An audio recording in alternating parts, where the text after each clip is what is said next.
Passport भी आ जाएगा 2-4 दिन में। तो ये सुन के फिर लावण्य जी उसे समझाने की कोशिश करती, तुम एक बार फिर से सोच लो तुम क्या करना चाहते हो और क्या वहाँ पे तुम्हें ऐसा लगता है कि रागिनी वहाँ जाके फिर वो भूल जाएगी दीपिका को।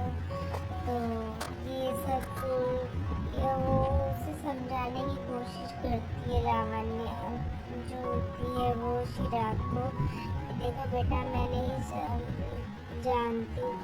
तो फिर वो बोलता है कि जो दीपिका जी ने मुझे हर्ट किया है, जो उन्होंने मुझे धोखा दिया है, वो मैं कभी नहीं भूल सकता हूँ।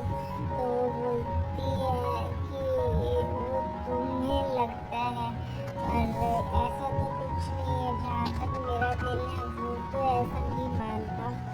और फिर रही बात अगर 5 सालों में अगर तुम्हारा जो तकलीफ है, तुम्हारा दर्द वो भर नहीं रहा है, तो तुम शादी कर लेना चाहिए था ना। तुम्हें निशिता के पास में छोड़ के आया था तुम्हें शादी करने के लिए। और अगर ये चीज़ें होती तो ये सब चीज़ें ठाकुर जी ही कर रहे हैं कि तुम्हें मिलाना चाहते हैं और तुम दोनों को एक साथ रखना चाहते हैं, इसीलिए तुम्हारी शादी नहीं हुई होती। और अगर ऐसा नहीं होता तो तुम लोग बार बार ऐसे क्यों मिलते। तो बोलता है ये जस्ट इत्तेफाक है जिसकी वजह से हम मिल रहे हैं। तो वो बोलती है कि इत्तेफाक ऐसे एक बार होता है, 2 बार होता है, बार बार नहीं होता है। तो वो बोलती है कि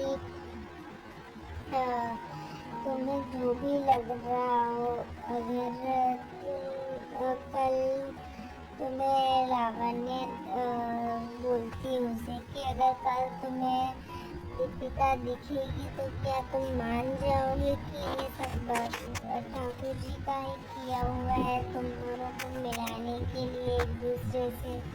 क्योंकि जो रागिनी है इस बात के लिए मतलब रागिनी उसी की बेटी है दीपिका की, ये बात लावण्य को पता रहती है।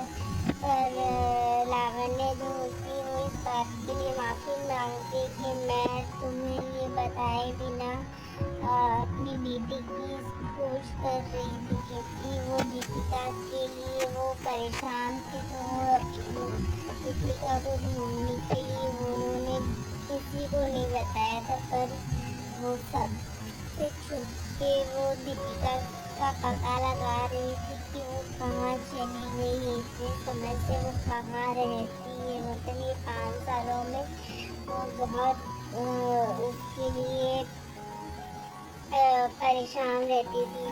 और फिर एट द एंड जब उसे वो सबसे पहले मिली थी तो वो भी चिराग को मिली थी, और वो भी उस समय जब उसके मतलब पापा की जान खतरे में थी, उसकी जान बचाते हुए लावण्य बताने लगी, मतलब कि तुम्हें सबसे पहले दीपिका मिली और वो भी तुम्हारे पापा की जान बचाते हुए मिली हो।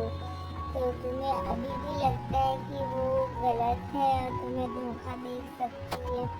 तो ये सब सुन के फिर चिराग को मतलब एक बार ऐसा लगता है कि ये सही मुझे माफ कर, उसके दिल से वो धोखा जो चिराग को ऐसा लगता है कि इन्होंने दीपिका जी ने उसे धोखा दिया है, उसकी बच्ची, क्योंकि वो कभी बाप नहीं बन सकता। ये मेडिकल रिपोर्ट के थ्रू प्रूफ हो चुका था, जबकि ऐसा कुछ नहीं था। निशिता ने ये चीज़ें चेंज कर दी थी, जिसकी वजह से उसको ब्रेन वॉश किया गया कि आप नहीं बन सकते। तो वो बच्चा दिखता है तो दीपिका भी ठीक है।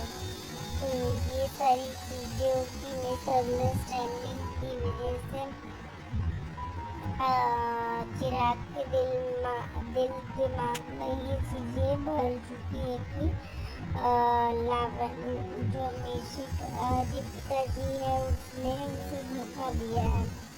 तो वो चीज़ से वो बाहर नहीं निकल पा रहा है अभी तक।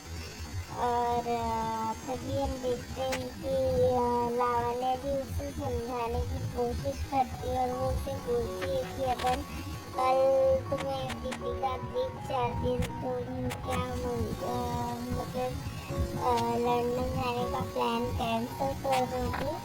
और अगर तो वो बोलता है कि ऐसा कुछ नहीं है वहाँ लोगों ये तो एक इत्तेफाक है। तो वो दीपिका के लिए समझाने की कोशिश करती है पर वो उसकी समझने के लिए रेडी नहीं रहते हैं। तो आज के एपिसोड में बस इतना ही फ्रेंड्स, मिलते हैं नेक्स्ट एपिसोड में। तब तक के लिए bye bye, take care, Radhe Radhe, जय श्री राधे राधे, अपना बहुत ध्यान रखिएगा।